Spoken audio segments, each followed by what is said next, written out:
Bismillahirrahmanirrahim. Assalamualaikum warahmatullahi wabarakatuh. Sehat Bapak Ibu? Alhamdulillah. Kita masih diberikan kesehatan dan kesempatan bisa melangkahkan kaki ke masjid ini dalam rangka acara mengikuti kajian.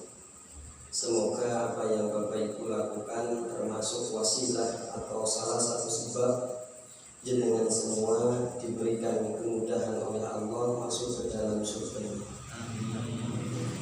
Tak lupa salawat beserta salam senantiasa terlimpah curahkan kepada Nabi kita Nabi Muhammad Sallallahu Alaihi Wasallam. Mari Ibu Bapak kita awali dulu dengan membaca basmalah.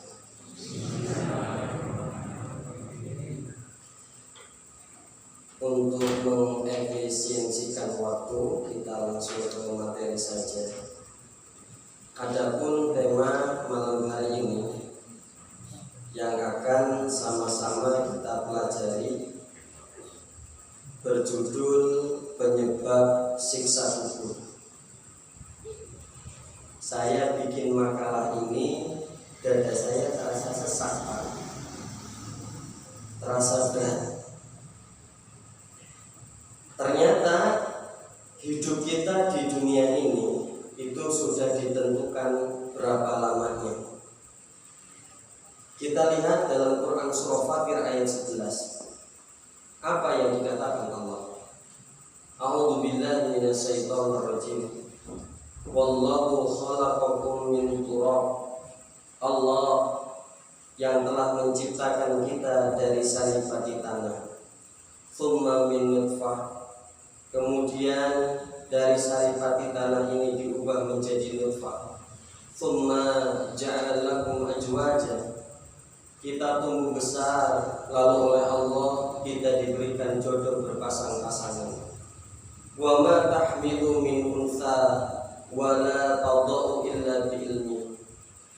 Tidaklah seorang perempuan itu mengandung atau melahirkan, semuanya diketahui oleh Allah Subhanahu wa taala. Wa ma yu'ammaru min mu'ammari wa la yanqusu min umuri. Dan Allah tidak memanjangkan umur seseorang, juga tidak memendekkan umur seseorang. Semuanya sudah dipas. Illa fi kitab, perkara ini sudah ditentukan oleh Allah dalam kitab Lauhul Mahfuz. Jadi sebelum alam semesta diciptakan, kita yang hadir di sini sudah ditentukan berapa jumlah usia hidup kita di dunia ini. Inna dzalika 'ala Allah yasir. Yang perkara ini bagi Allah itu sangat mudah sekali. Dan Ibu Bapak yang insyaallah dirahmati oleh Allah, ketika jatah usia yang sudah Allah berikan itu sudah habis, maka on time langsung nyawa kita akan hilang. Dalam Quran surah Al-Munafiqun ayat 4, wala yu'akhirallahu nafsan idza jaa ajaluha. Dan Allah tidak akan mengakhirkan atau menunda-nunda jiwa seseorang apabila sudah datang kematian menimpa kepada dirinya. Wallahu khabirun bima ta'malun. Dan Allah akan mengabarkan semua apa yang dia pernah lakukan ketika masih hidup di dunia.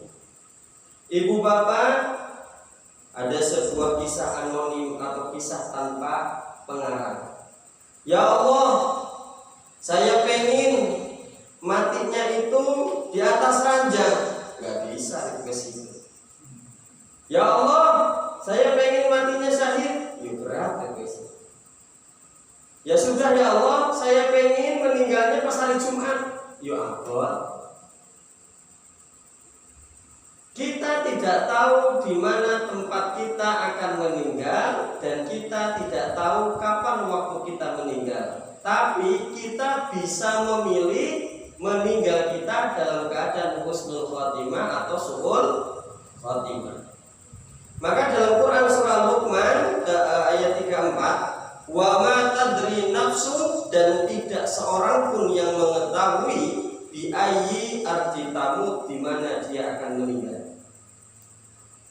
Dan ketika seseorang meninggal, kita sudah tahu semua. Di dalam hadis riwayat Bukhari dan Muslim, yatsba'ul mayyita thalathatun. Ketika seseorang itu meninggal, maka akan diikuti oleh 3 perkara. Fayarji'u isnani, dan 2 perkara ini akan kembali meninggalkan dia. Wa yabqa wahidun, dan 1 perkara akan menemani dia terus selamanya. Yasba'uhu ahluhu wa maluhu wa amaluhu. 3 perkara yang akan mengikuti dia ketika datangnya kematian. Yang pertama ahluhu, keluarganya. Yang kedua wa maluhu, hartanya. Dan yang terakhir wa amaluhu, yaitu amal perbuatannya. Fayarji'u ahluhu wa maluhu. 2 perkara yang akan kembali meninggalkan dia, keluarga dan hartanya. Sudah jelas ya Pak?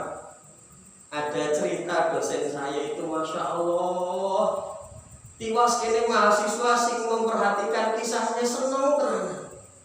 Ada seorang suami, Bapak Ibu, nangis luar biasa ketika istrinya itu meninggal. Yang takziah pada pulang, dia tetap di sana nungguin gitu. Besoknya datang lagi ke kuburannya. Sampai orang-orang itu, Masya Allah, ini suami jarang yang kayak gini setianya. Nangis-nangis. Ketika orang-orang penasaran, lalu memberanikan diri bertanya, Mas, jenengan suami yang hebat. Saking cintanya, jenengan tiap hari datang ke kuburan ini sudah seminggu. Loh kenapa? Begini masalahnya, istri saya bilang, Pak, kalau saya meninggal jangan nikah lagi sebelum kuburan saya kering. Jadi nunggu kapan ya kuburannya kering gitu. Jadi nangis itu kenapa ya kuburannya kering gitu. Tahu maksudnya ya Pak? Pak bikin bercanda. Jadi kuburannya itu nangis kenapa nggak kering gitu, dia pengen nikah lagi gitu ya Pak. Nah Bapak Ibu yang insya Allah dirahmati oleh Allah, wajib wa amaluhu, dan perkara yang bisa menemani dia di alam kuburnya adalah amalan soleh. Maka kalau saya lagi tilawah, kalau saya lagi sholat, saya cuma lagi ngomong dengan sholat saya, hei sholat, saya suka kancani aku yuk. Hei tilawah Quran, saya suka kancani aku yuk. Kamu itu jadi teman paling setia yang besok menemani sampai aku. Jadi saya lagi sholat itu kan, hei sholat subuh, saya suka kancani aku. Ketika jenengan sholat tahajud malam-malam, sholat tahajud, saya suka sana. Karena inilah yang akan menemani kita. Nah, Bapak Ibu yang insya Allah dirahmati oleh Allah, makanya orang yang sukses itu bukan diukur di dunia semata. Memang sebagai manusia kita yang kadang-kadang merasa iri, loh, ada orang apa-apa kok terwujud, apa-apa yang diinginkan senantiasa terkabulkan. Saya cuma pengen apa ya? Tuh kalau Mariana yang ngeleran cuma gitu ya. Nah, Bapak Ibu, dalam Quran surah Al-Imran kita bisa mengambil pelajaran bahwasannya keberuntungan yang paling hakiki faman zuhziha 'anil nar, ketika kita dijauhkan dari neraka, wa udkhilal jannah, dimasukkan ke dalam surga, faqad faza, itulah kemenangan yang sejati.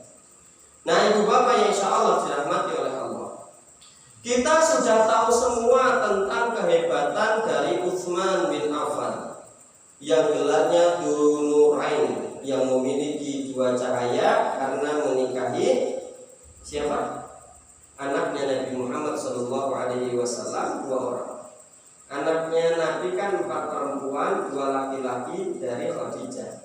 Siapa saja Bapak Ibu? Fatimah, Ruqayyah, Ummu Kulsum dan Zainab. Yang 2 Abdullah dan Qasim. Jadi 6 orang, 1 orangnya lagi dari istri beliau yang bernama Maryam, yang bernama Ibrahim. Nah Utsman ini menikahi 2 anak perempuan Nabi, tapi tidak sekaligus. Ketika yang satu meninggal, kemudian yang satunya lagi belum menikah, dinikahkan dengan Utsman. Utsman ini kalau dikisahkan, diceritakan tentang akhirat, tentang neraka, tentang surga, jarang terbawa emosionalnya, jarang langsung nangis tersentuh. Tapi kalau beliau melihat kuburan, beliau pasti nangis terseduh-seduh sampai jenggotnya itu basah dengan air matanya. Dalam hadis riwayat Ibnu Majah disampaikan, innal qabra, sesungguhnya kuburan itu awwalul manazil, merupakan tempat pertama al-akhirah, menuju kampung akhirat. Fa in najaha minhu, barang siapa di alam kuburnya itu selamat, fama ba'dahu aisaru minhu, maka perjalanan selanjutnya akan mudah dan mudah. Wa in lam yanju minhu fama ba'dahu asubbu minhu, barang siapa yang di alam kuburnya dia tidak selamat, maka perjalanan selanjutnya akan semakin sulit.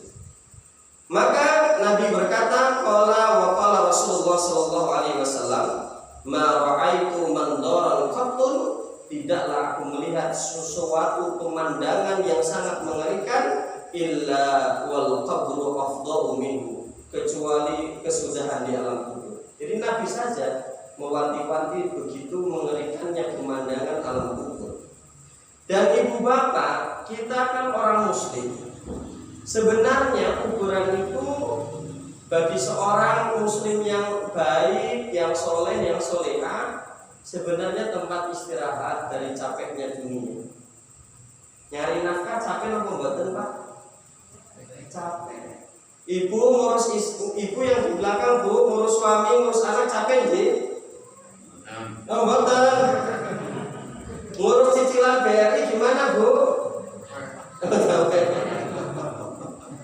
Sebenarnya kalau orang yang baik menuju alam kubur itu suatu istirahat. Saya jelaskan kemarin di Masjid Al-Mu'awwana, anna Rasulullah sallallahu alaihi wasallam murra alaihi bi janazah. Suatu hari Nabi ini lewat di depannya jenazah. Faqala mustarihun wa mustarahun minhu. Lalu tiba-tiba Nabi berkata, ada yang istirahat, ada yang diistirahatkan. Para sahabat bingung, apa kata-kata Rasulullah ini maknanya? Ya Rasul, yang dikatakan istirahat itu apa? Maka Nabi mengatakan, al-abdul mu'min yastarihu min nasabid dunya wa adaha illa rahmatillah. Kalau orang muslim yang baik, dia meninggal, dia itu istirahat dari lelah capeknya di dunia. Ad-dunya makanul musibah. Memang dunia ini tempatnya kosong, tempatnya capek. Dengan meninggal, dia bisa istirahat menuju rahmatnya Allah. Sedangkan wal abdul fajir, kalau yang meninggal adalah orang yang suka berbuat kerusakan, yastarihu minhu, banyak orang yang istirahat dari kejahatan dia. Oh syukur, alhamdulillah sudah meninggal. Al-ibad wal bilad wasyajar wad dawa, banyak orang yang selamat dari dia. Bahkan sampai pepohonan, hewan-hewan itu selamat gara-gara dianya meninggal. Dan sedikit gambaran kita mengenal karakteristik kuburan itu seperti apa. Yang pertama, bagi orang yang fasik atau kafir, kuburan itu benar-benar tempat yang sangat-sangat mengerikan. Kalau orang yang soleh, kuburan itu tempat istirahat. Kalau orang yang fajir, kuburan itu tempat-tempat yang benar-benar sangat mengerikan. Maka di dalam hadis riwayat Bukhari, wa amal kafir aw munafiq fayaqul, ketika ditanya di alam kubur, man rabbuka, selanjutnya itulah dari saya tidak tahu. Ketika selesai diberikan pertanyaan di alam kubur, semuanya tidak bisa dijawab.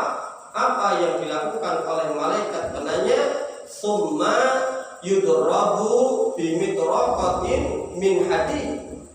Orang fasik, orang kafir, orang munafik ini dipukul di antara dua telinganya. Berarti di sininya pas. Dengan hadid, dengan kampak yang hammer itu ya. Dorobatan baina udunai, jadi dipukul di antara dua telinganya. Fayasihu sayhatun yasma'uha. Semua makhluk bisa mendengarkan cerita dia, illa thaqalain, kecuali thaqalain itu jin dan manusia tidak bisa mendengar. Nah, jadi bagi orang baik meninggal itu istirahat. Bagi orang yang buruk, kuburan itu menjadi tempat yang sangat mengerikan. Dan pasti semua orang kalau meninggal akan diuji di alam kuburnya. Artinya diuji pasti akan ditanya terlebih dahulu. Maka di dalam hadis riwayat Bukhari, fa'uhiya ilayya annakum tuftanun fi kuburikum. Sungguh Allah mewahyukan kepada kuburan bahwasanya semua orang yang masuk ke dalam kuburan pasti akan diuji dengan pertanyaan-pertanyaan. Nah, ibu bapak yang insya Allah dirahmati oleh Allah, walaupun itu anak kecil sudah balik meninggal, tetap ditanya dalam kuburnya. Yang selanjutnya, salah satu karakteristik kuburan begitu gelapnya luar biasa. Dipikir pakai logika saja nyambung, namanya juga di dalam tanah, ya pasti gelap. Di dalam hadis riwayat Bukhari, an Abi Hurairah anna imra'atun sauda kanat taqumu masjid. Jadi dulu di Masjid Nabawi, ibu bapak, ada seorang perempuan yang berwarna hitam kulitnya. Dia itu senang membersihkan masjid, ya. Fafaqadaha Rasulullah sallallahu alaihi wasallam fas'ala anha. Suatu hari Rasul nggak pernah lihat orang ini. Lah, kemana ini orang yang suka bersihin masjid? Lalu nanya kepada para sahabatnya, kemana perempuan yang suka bersihin masjid? Au an faqala mata? Ya Rasulullah, perempuan yang berwarna hitam ini sudah meninggal. Qala afala kuntum adantumuni? Kenapa kalian tidak ngabarin saya? Kenapa tidak dikabarin saya? Qala faka'annahum sawaru amroha. Karena sahabat itu menganggap perempuan hitam ini siapa? Orang yang nggak begitu memiliki kedudukan sosial. Walaupun meninggal nggak usah Rasulullah dikabari, tapi Rasul malahan ngotot. Bilang apa? Faqala tulluni ala qabri. Tunjukkan di mana kuburannya. Maka Rasul dikasih tahu tempat kuburannya. Kemudian yang dilakukan Nabi sholat ghaib di atas kuburannya, lalu berkata, inna hadhil kubur mamlu'atun dulumatun ala ahliya. Sungguh kuburan ini sangat dipenuhi kegelapan. Penghuni di dalam kubur ini sungguh akan mengalami kegelapan yang luar biasa. Wa innallaha azza wa jalla yunawwiruha lahum bisolati alaihim. Dan Allah akan menerangi kuburan perempuan hitam ini gara-gara aku sholat di atasnya. Apa artinya? Sholatnya Nabi di jenazahnya seorang mukmin itu bukan main-main, Pak. Bisa menerangi kuburan. Makanya di dalam hadis yang lain, as-sholatu nur, sholat itu adalah cahaya. Dan sungguh selain gelap, selanjutnya sangat-sangat bisa menghimpit. Kalau dipikir pakai logika, panggil meniti kuburan bisa bergerak menghimpit. Tapi buktinya di dalam hadis dijelaskan, inna lil qabri doqtotan walau kana ahadun najiyan minha najah minha Sa'dun ibnu Mu'ad. Sungguh kuburan ini bisa menjepit, bisa mengimpit. Seandainya ada orang yang bisa selamat, maka Sa'dun ibnu Mu'ad dia akan selamat. Saat ini masih kecil.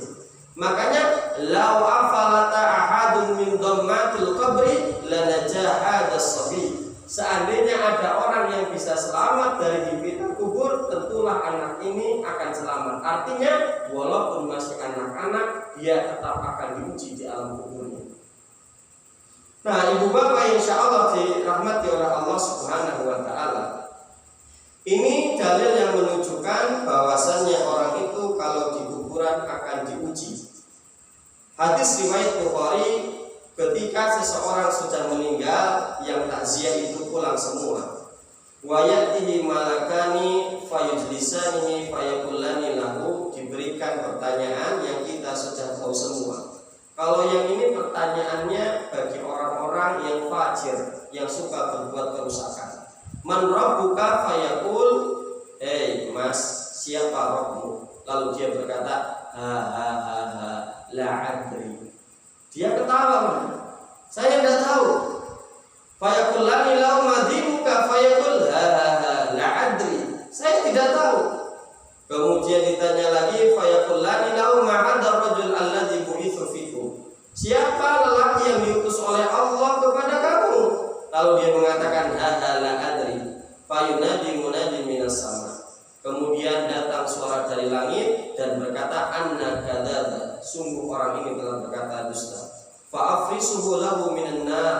Kemudian di alam kuburnya dia dihamparkan sebuah tempat tidur dari neraka. Waftahu lahu baban ilan nar. Pintu neraka dibukakan sehingga apa-apa yang ada di dalam neraka masuk ke alam kuburnya. Fayatihi min harriha, panasnya neraka masuk ke alam kuburnya. Wasamumiha, kemudian bau busuknya juga masuk. Waduyaku alaihi, dan kuburannya itu menyempit. Hatta tahtalifa fihi adallahu, sampai tulang rusuk kanan dan kirinya itu menyilang. Nah, itu disebut dengan siksa kubur. Apakah ada di dalam Quran masalah siksa kubur? Penjelasannya ada. Saya kasih 3 ayat. Di Quran surah Al-Mu'minun, di Quran surah At-Tur, di Quran surah At-Taha, itu dalil-dalil bahwasannya siksa kubur itu ada. Yang pertama dalam Quran surah Al-Mu'minun ayat 45 dan 46. Wa haqa bi ali fir'aun su'ul adabin nar. Sungguh bagi Fir'aun ini dia mendapatkan siksaan di dalam neraka. Yu'raduna alaiha, dan neraka ini ditampakkan kepada Fir'aun di alam kuburnya ghudwan wa asyian, pada pagi hari dan sore hari, wa yauma taqumus saah, sampai datangnya hari kiamat. Ya, jadi Fir'aun itu diazab di alam kuburnya sampai detik ini, dan ini diabadikan dalam Quran surah Al-Mu'minun. Nomor 2 di Quran surah At-Tur ayat 47. Wa innal ladzina dhalamu, dan orang-orang yang suka berbuat zalim kepada dirinya sendiri ataupun orang lain alias suka berbuat dosa, adzaban duna dzalik, maka dia akan diazab oleh Allah sebelum datangnya azab yang hakiki. Kalau azab yang hakiki kan dimasukkan ke neraka, sebelumnya apa? Yaitu diazab di alam kuburnya terlebih dahulu. Dalil yang nomor 3 Toha 124. Jadi waman aradda an dzikri fa inna lahu ma'isyatan donkau wa nahsuruhu yaumal qiyamati a'ma. Ayat ini mengatakan barang siapa yang berpaling dari Allah, dia meninggalkan ketaatan, senang berbuat maksiat, ma'isyatan donkau, maka Allah akan memberikan kepada dia kehidupan yang sempit. Ternyata di dalam kitab tafsir, kehidupan yang sempit besok di alam kuburnya itu dihimpit. Apa sih sebenarnya yang menyebabkan orang-orang itu disiksa di alam kuburnya? Sebenarnya orang itu disiksa gara-gara dosanya, udah intinya itu. Berarti saya sering berkhutbah, ketika khutbah Jumat bilang gini, dosa itu sumber dari segala sumber masalah. Dosa itu penghancur urusan dunia kita, juga penghancur urusan akhirat. Itu dosa sumber dari segala sumber masalah. Ini kan secara umum, secara khususnya ada enggak Pak Dede amalan-amalan yang menyebabkan seseorang disiksa? Secara khususnya 1, kalau dia ingkar kepada Allah, berbuat kesyirikan, melakukan dosa-dosa besar, maka dia akan disiksa di alam kuburnya seperti Fir'aun. Fir'aun kan komplit, syirik, macam-macam. Maka dalam Quran surah Ghafir dikatakan wa haqa bi ali fir'aun su'ul adzab. Sungguh bagi Fir'aun ini mendapatkan siksaan yang sangat buruk, an-naru, yaitu neraka, yuradu 'alaiha, ditampakkan kepada Fir'aun ghuduwan wa asyian, di pagi hari dan sore hari. Jadi sudah disiksa, dihibit, ditampakkan neraka. Wah, saya ngeri lagi.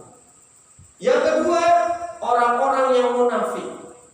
Dia ini KTP-nya Islam tapi tidak senang dengan aturan-aturan Islam, kan repot Pak. Di status-statusnya, di status WA, status Facebook, status Instagram itu isinya itu tidak begitu suka dengan aturan-aturan Islam. Hati-hati, ini adalah orang-orang munafik. Serigala berbulu domba, apa ini ketemu orang kayak gini. Nah, makanya dalam Quran surah At-Taubah ayat 101, wa min haulakum minal arab, kata Nabi, ya Muhammad, di sekelilingmu itu orang-orang Arab, munafikun, ada orang-orang yang munafik. Wa min ahlil Madinah, di kota Madinah, maradu 'alan nifaq la ta'lamun, ya.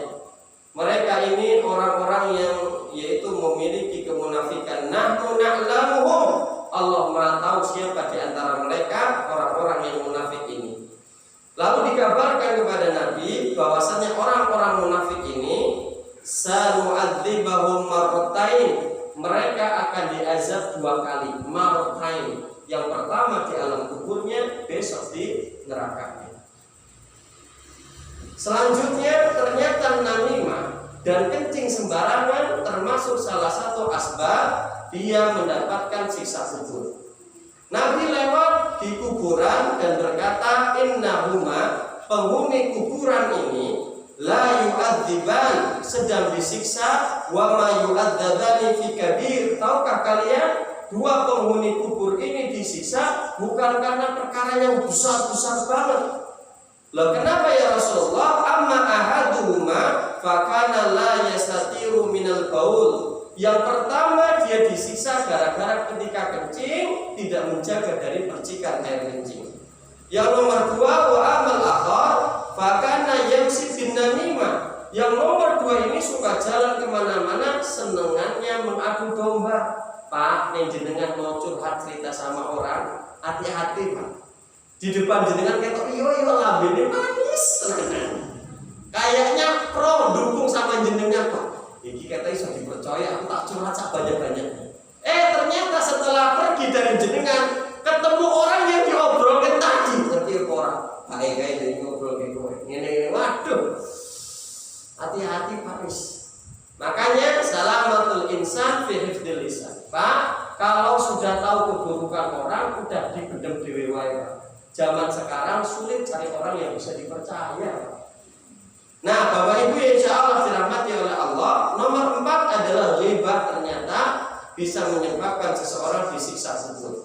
Dalam hadis riwayat Ahmad, lama haraja wa ma araja bi rabbi azza wa jalla marartu bi qaumin lahum adfarun min nuhas yahmusuna wujuhahum wa sudurahum. Ketika Isra Mi'raj, Nabi melihat ada orang yang memiliki kuku dari tembaga yang mereka mencakar-cakar wajah mereka dan dada-dada mereka.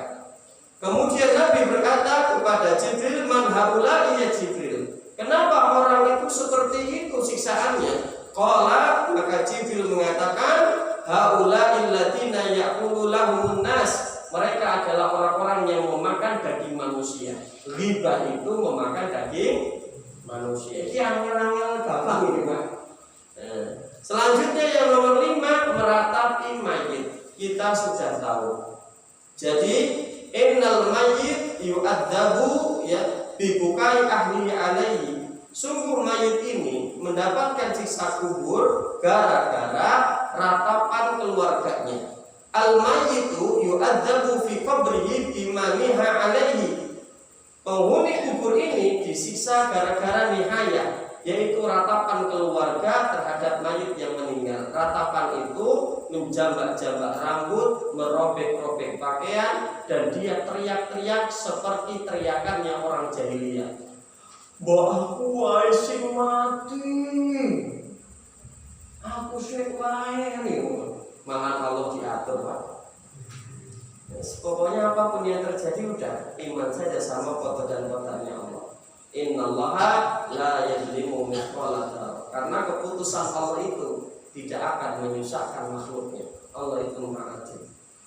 Selanjutnya Bapak Ibu, terus apa sih amalan yang bisa menyelamatkan seseorang dari azab kubur?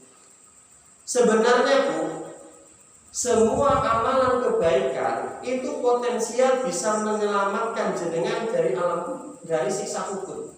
Makanya Bu Pak, jenengan tidak boleh meremehkan kebaikan sekecil apapun, karena kita tidak tahu kebaikan mana yang bisa menggugurkan dosa kita, menyelamatkan kita sehingga kita bisa masuk ke dalam surga. Pokoknya berbuat kebaikan sekecil apapun jangan diremehkan. Nah, Bapak Ibu, secara umum amal soleh bisa menyelamatkan seseorang dari siksa kubur. Apakah ada penjelasan secara khususnya? Ada.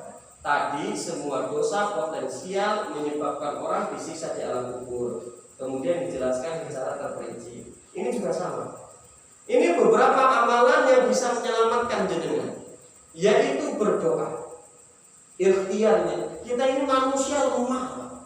Demi Allah lemah. Kita istiqomah aja susah. Apalagi minta diselamatkan dari siksa kubur, ya Allah, lemah, tanpa pertolongan Allah tidak bisa. Makanya ketika selesai membaca tahiyat sebelum salam, disunahkan membaca apa? Allahumma inni a'udzubika min adzabil qabri wa min adzabi jahannam wa min fitnatil mahya wal mamati wa min fitnatil masjid. Dan jadi ini ada beberapa konteks yang kalimatnya ada yang berbeda. Intinya di doa itu kita minta perlindungan ke Allah dari 4 perkara. Dari azab kubur, jahanam, fitnah kematian dan kehidupan, terakhir adalah ujian dari Dajjal. Ini jangan sampai lepas. Yang kedua, berdoalah Allahumma inna nas'aluka husnul khatimah, yaitu minta meninggal husnul khatimah. Salah satunya meninggal pada hari Jumat. Ma min muslimin yamutu yaumal jumu'ah aw lailatal jumu'ah. Seorang muslim yang meninggal pada malam Jumat atau hari Jumat illa waqahallahu fitnatal qabri, maka dia akan dijauhkan dari azab kubur. Sudah 2. Doa meninggal hari Jumat. Nomor 3, beruntung bagi orang yang meninggal mati syahid. Karena spesial orang yang syahid itu ternyata bebas dari azab kubur, Pak.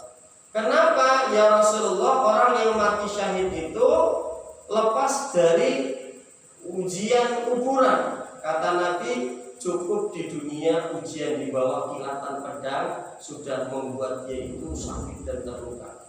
Maka ketika meninggal dia terbebas dari siksa kubur. Di dalam hadis riwayat Ahmad, lisyahidin indallah sittu khisal. Orang yang mati syahid itu mendapatkan 6 kemuliaan di sisi Allah.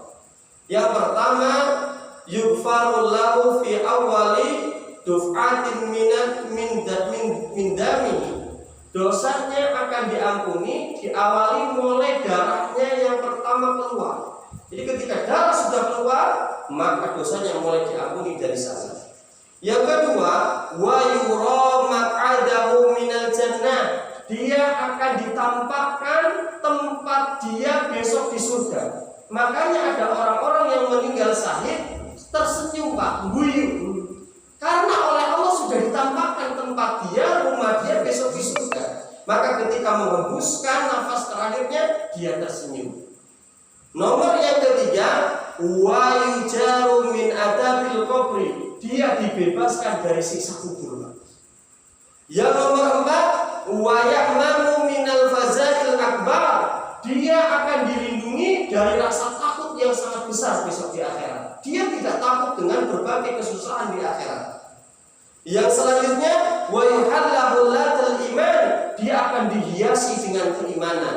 Dan yang selanjutnya, wa yuzawwaju minal huril 'ain. Dia akan dinikahkan dengan seorang bidadari yang bermata jentik. Dan terakhir, Bapak Ibu, ini yang penting, wa yushaffa'u fi sab'in insanan min aqrabin. Dia bisa memberikan syafaat pertolongan. Di sini berapa? Sab'in, kepada 70 orang saudaranya bagi dia. Dia bisa memberikan 70 syafaat kepada orang. Masya Allah. Nah, ini yang meninggal di medan perang. Ternyata di dalam hadis yang lain, yang dikatakan syahid itu kan ada 5, yaitu al-mad'un, orang yang meninggal karena terkena wabah. Yang selanjutnya wal mabtun, yang meninggal karena sakit perut yang sangat seperti mah yang akut.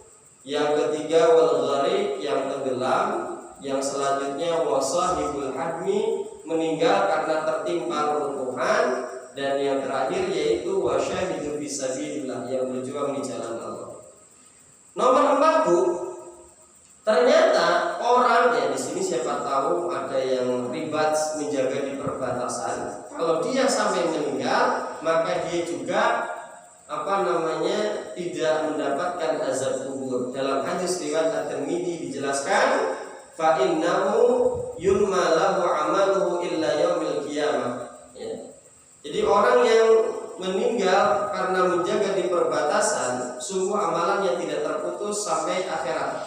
Wa ya'manu min fitnatil qabri, dan dia dijauhkan dari siksa kubur. Apalagi ikhtiarnya, wah ini agak sulit kan, yang kita bisa upayakan doa, terus hari Jumat syahid di medan di jalan Allah dalam kebaikan. Ini ribat ini khusus ya tentara-tentara atau yang pejuang. Ya bisa ikhtiar yang lain apa yang ini baik. Surah Al-Mulk kita sudah tahu semuanya. Sudah hafal Pak? Ini yang bisa kita ikhtiar. Apa kata Nabi dalam hadis riwayat At-Tirmidzi? Hinal mani'. Surah Al-Mulk ini bisa mencegah kita. Hiyal munjiyatu, bisa menyelamatkan kita, tunjihi, keselamatan dari min adabil qabri, siksa kubur. Ini surah Al-Mulk. Nah, jadi inilah yang bisa menyelamatkan seseorang dari siksa kubur. Yang monggo ada 5 jenengan pilih yang jenengan bisa. Berdoa jangan sampai lupa sebelum salam tuh. Meminta husnul khotimah, meninggal pada hari Jumat, meninggal di jalan yang Allah ridhoi, kemudian di perbatasan perang, sama inilah Al-Mulk. Nah ibu bapak, kita kan sekarang masih hidup, buktinya bisa datang ke masjid ini, betul apa betul? Tapi kita kan masih punya Mbak Kakung, Mbak Budi yang sudah meninggal. Mereka di alam kubur sekarang. Kita sebagai anak keturunannya atau kita punya sahabat terdekat yang kita sayangi juga. Sekarang kita mumpung masih hidup dan kita sudah tahu ilmunya, bahwa di alam kubur itu 1 gelap banget, 2 bisa menyempit, ya. Kemudian bahkan bau busuk, panasnya neraka juga bisa masuk. Kita masih hidup, tapi saudara kita banyak yang sudah meninggal, ya. Maka kita senantiasa menolong mereka mumpung kita masih hidup. Sekarang kita menolong saudara kita yang ada di alam kubur agar siksa kuburnya diringankan. Dengan cara apa? Kita menolong saudara kita yang sudah meninggal. 1, sekarang sering berdoa untuk orang-orang yang sudah meninggal, terutama orang tua kita, mbak uti kita, mbak buyut kita. Apa doanya ini yang jadi pakem ketika khutbah Jumat? Para khotib gak pernah meninggalkan doa ini. Apa? Rabbana ighfir lana wa la ikhwanina alladziina sabaquna bil iman wa la taj'al fi qulubina ghillan lil ladziina amanu rabbana innaka ra'ufur rahim. Yang baca doa ini maka ahli kubur saudaranya, baik bauti babuyutnya, akan mendapatkan keringanan. Selanjutnya yaitu membayar utang Pak. Dari sekarang Pak, jenengan sudah merasa ini sudah dibayari. Bayar hutang itu ada 4 cara. 1, menggunakan cara yaitu strategi bola salju. Bola salju itu kan kecil Pak, glinding, lama-lama jadi gede. Apa artinya? Bayar utang sing cilik-cilik sing wae Bu Pak. Jangan langsung yang 20-30 juta sing 100-200 ya. Tetangga ini saya pernah utang 200.000, ini dibayar itu yang kecil-kecil. Atau yang kedua, menggunakan strategi tanah longsor yang dibayar utang jenengan yang bunganya sing paling gede sih. Wah ini sing gede di bunganya 50%. Wah kalau ini ya, itu dulu gitu. Atau strategi yang nomor 3, strategi banjir. Punya duit bayarin kabeh. Saat kecekelek rata. Tapi ini tidak direkomendasikan. Jadi tinggal pilih 2. bayar yang kecil-kecil dulu sampai yang gede, atau tutup dulu yang riba bunganya yang gede dulu. Atau yang keempat terakhir, yaitu membayar hutang strategi tsunami. Entuk warisan lunasi kabeh. Langsung lunasi kabeh. Nah, ibu bapak yang insya Allah dirahmati oleh Allah, yang selanjutnya bagi keluarga kita yang masih punya hutang puasa, maka keluarganya wajib membayar hutang puasa tersebut. Pernah saya sampaikan, man mata wa alaihi siyam soma anhu waliyuhu. Kalau ada seseorang yang masih punya hutang puasa, maka ahli warisnya wajib membayarnya. Kemudian ibu bapak yang insya Allah dirahmati oleh Allah, ini sebentar lagi selesai. Menunaikan qadha atau nazarnya si mayit ini ketika masih hidup selama keluarganya mampu. Kalau tidak mampu, ya sudah dimaafkan oleh Allah Subhanahu wa taala. Dan kita sekarang yang duduk di sini walaupun usia kita sudah 40 tahun ke atas, 60, 70, kita posisinya masih anak. Dulu kita ya pasti punya bapak, punya ibu, dan kita sekarang adalah investasi mereka. Maka banyak beramal soleh agar orang tua kita yang sudah meninggal mendapatkan amalan yang sama. Amal jariah mengapa nih di Masjid Al-Mu'awanah lagi mau dibangun parkiran depannya, atau di Masjid Amanah yang masih proses itu, masya Allah kesempatan Pak untuk amal jariah. Dan boleh bersedekah atas nama si mayit, atas nama mbah kita, bapak kita, maka sedekah ini akan bermanfaat untuk mereka. Terakhir Pak, terus kenikmatan kubur itu apa? Nah ini bagi orang yang baik, dia bisa merasakan nikmat kubur. Nikmat kubur itu kita sudah tahu, fa'afisu minal jannah. Kita bisa mendapatkan tidur yang nyenyak di atas tempat tidur yang sangat empuk, wa albisu minal jannah, pakaian yang sangat bagus.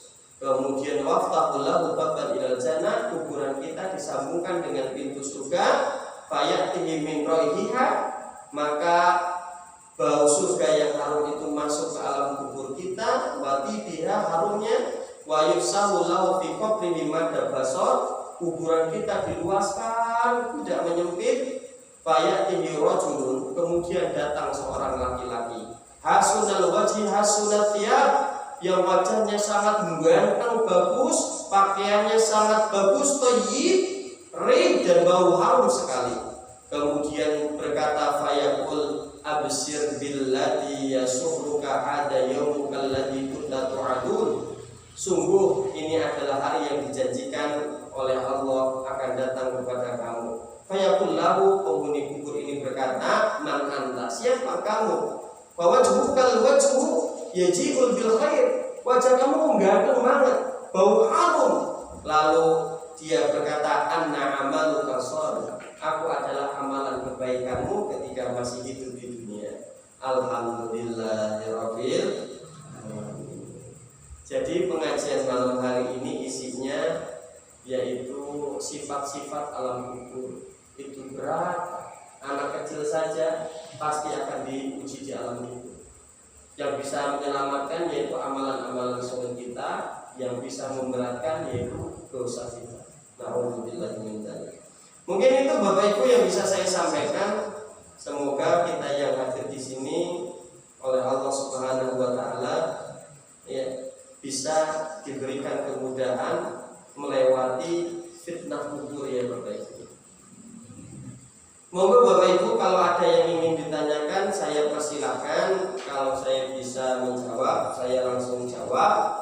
Kalau tidak bisa saya jadikan PR, besok ketemu saya jawab. Monggo Ibu Bapak, temanya adalah penyebab siksa kubur. Hanya Pak. Iya monggo. Apakah betul bahwa orang yang telah meninggal dunia itu pada malam hari Jumat itu pulang, betul Pak? Itu bus bahaya bahas itu ya. Jadi begini Pak, berarti kalau dia bisa iya enggak apa-apa. Nah Ibu Bapak yang insya Allah dirahmati oleh Allah, sambil nunggu ini bubur rampe ya namanya. Jadi orang yang meninggal malam Jumat itu dia mendatangi keluarganya. Apakah benar dia bisa cuti dari siksa kubur gitu ya?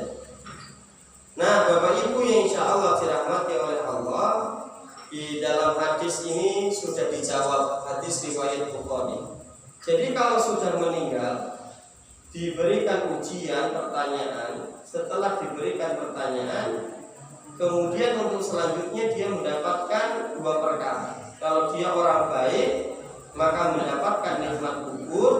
Kalau dia orang fajir, maka dia akan mendapatkan siksa kubur. Kenapa harus ada siksa kubur? Biar adil. Sekarang kita orang biasa, bukan pejabat. Kita orang biasa, bukan orang kaya. Kadang-kala kita didolimi, disakiti sama orang lain. Betul apa betul? Arem balas, ya udah bisa. Kita orang biasa, dia pejabat. Arem balas, dia orang kaya, kita tidak mampu apa-apa. Maka adanya hari akhirat. Untuk apa? Untuk balasan. Biar orang-orang yang didolimi di dunia, dia tidak bisa membalas, maka tunggu besok di akhirat dia bisa membalas. Nah, berarti kalau yang meninggal adalah orang fajir, orang yang senang mendolimi sesamanya, kemudian malam Jumat dia mengunjungi keluarga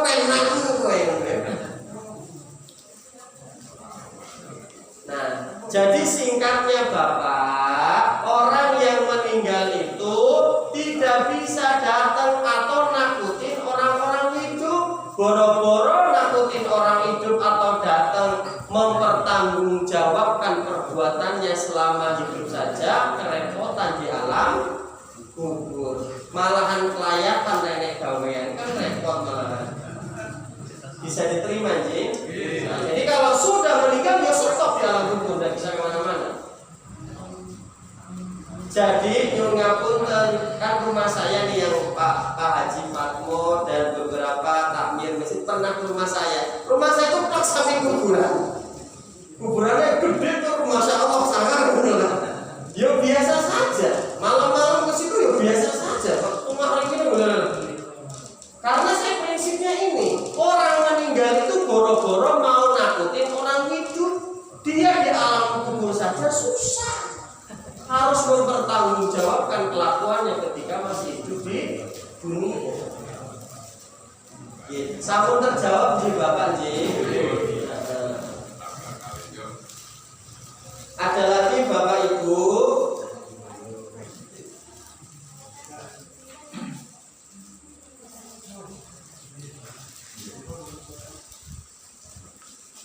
Saya Pak. Bunyi monggo.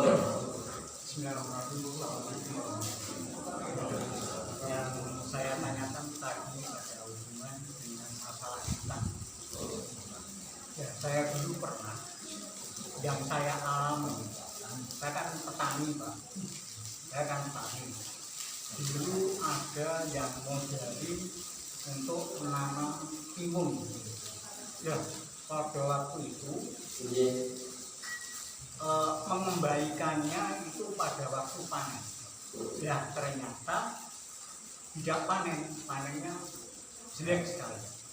Nah, terus orangnya itu pergi, tidak kelihatan sampai sekarang. Ya, bagaimana cara mengembalikannya untuk itu, karena ini kan tidak tahu alamnya di mana, ya dulu kan rusaknya di mana juga enggak begitu jelas. Tolong bagaimana solusinya. Terima kasih. Assalamualaikum warahmatullahi wabarakatuh. Ada orang yang baik-baik kayak gitu ya Pak. Masya Allah. Nah ibu bapak yang insya Allah dirahmati oleh Allah. Ada orang ngasih modal ke kita buat usaha, usahanya malah orang maju. Terus bangkrut, tapi kita di lain hari masih punya uang untuk membalas hutangnya si yang ngasih modal ke kita. Tak cari-cari, orangnya udah pindah. Dicari-cari, ditanya-tanya, tidak ada yang tahu. Tapi aku pengen bayar hutang. Pertama, innamal a'malu binniyat wa innamal likulli imri'in ma nawa. Amal itu tergantung niat dan seseorang akan mendapatkan apa yang dia niatkan. Yang pertama, jenengan sudah dicatat menjadi kebaikan saat sudah ada itikat baik mengembalikan hutang. Karena orang yang tidak ada itikat baik mengembalikan hutang, besok ketemu Allah dicap sarikon, maling. Yang penting aku wis niat arep balikkan. Perkara enggak ketemu orangnya, kemudian kita meninggal ketemu Allah, ya Allah, saya sudah niat pengen mengembalikan, tapi tak cari-cari enggak ketemu. Kemudian uang ini saya sedekahkan. Sekarang saya bertemu dengan engkau. Gimana? Engkau tidak dicap sebagai maling karena di dalam hati kamu ingin membayar sekali hutang ini. Sudah jawab, Pak. Yang penting di hati jenengan itu sudah ingin membayar. Perkara orangnya tidak ketemukan berarti memang belum rezeki orang ini. Lah uangnya kita kemanakan? Kalau saran saya, kita sedekahkan. Saya niatkan ini sedekah atas nama sohibul hutang ini. Semoga orang yang memberikan hutang ke saya mendapatkan amal jariah dari uang yang saya sedekahkan ini. Tapi jenengan di hadapan Allah tidak dicap sebagai maling, karena orang yang ngemplang ketemu dengan Allah syarikon dicap sebagai maling. Intinya jenengan sudah ada niat yang kuat untuk mengembalikan, sampai titik itu jenengan tidak akan ada masalah. Gimana Pak? Kan intinya jenengan mau kembalikan tapi orangnya tidak ada, susah. Bagaimana kalau kita itu mengembalikan secara dimasukkan dalam Pak? Apakah itu bisa? Apa? Bisa Karena yang penting kalau jenengan sudah nyari keluarganya, nyari ini orang tidak ketemu, yang monggo diinfakkan, disedekahkan, buat nopo-nopo. Gitu. Itu gimana ya? Yang penting jenengan sudah ada itikat baik mengembalikan. Insya Allah ketemu Allah tidak dicap sebagai sarikon, orang yang mengemplang itu. Sampun ibu bapak, snacknya kayaknya sudah habis ini. Yang ngapunten kalau saya menerangkan kecepatan jenengan terbermawan, nggih. Sampun cukup nggih? Nggih.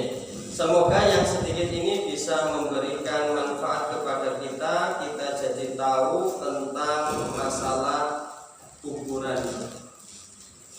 Dan ingat loh ya Pak, jangan minta tolong sama orang yang ada di alam kubur. Boro-boro nolong orang yang hidup, nolong dirinya sendiri aja susah. Saya nek selesai lebaran, keluarga dari kakek turun dari sholat id itu nggak langsung ke rumah salaman itu ya, tapi naik motor naik mobil langsung ke kuburannya Mbak Uti Mbak Kakung dulu. Sampai sana bersihin kuburan, Mbak dungaken di anak putunya jadi orang-orang sukses walah. Lah mbaknya aja, ya susah, harusnya kita anak putunya mendoakan orang wali gitu loh ya. Bisa terima nggih? Semoga yang sedikit ini bermanfaat. Mari kita akhiri dengan membaca doa kafaratul majlis. Subhanallahumma wa bihamdika, asyhadu an la ilaha illa anta, astaghfiruka wa atubu ilaik. Wa akhiru da'wana alhamdulillahi rabbil alamin. Wassalamualaikum warahmatullahi wabarakatuh.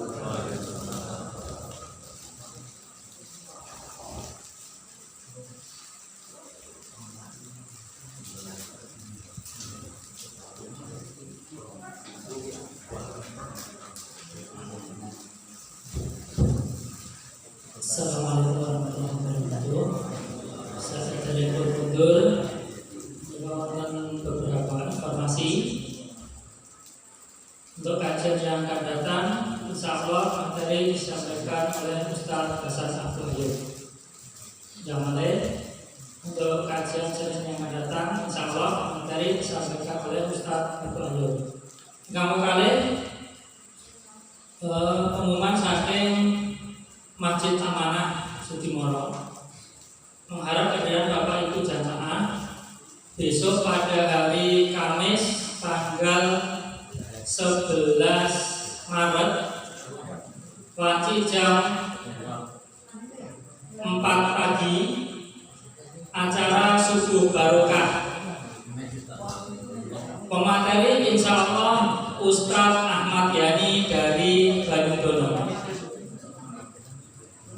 Tidak malih mengharap dari Bapak Ibu jamaah sekalian benjing dinten Kamis 11 Maret wonten ing Masjid Amanah Sudimoro jam sekawan enjing acara subuh barokah insya Allah pemateri Ustadz Ahmad Yani dari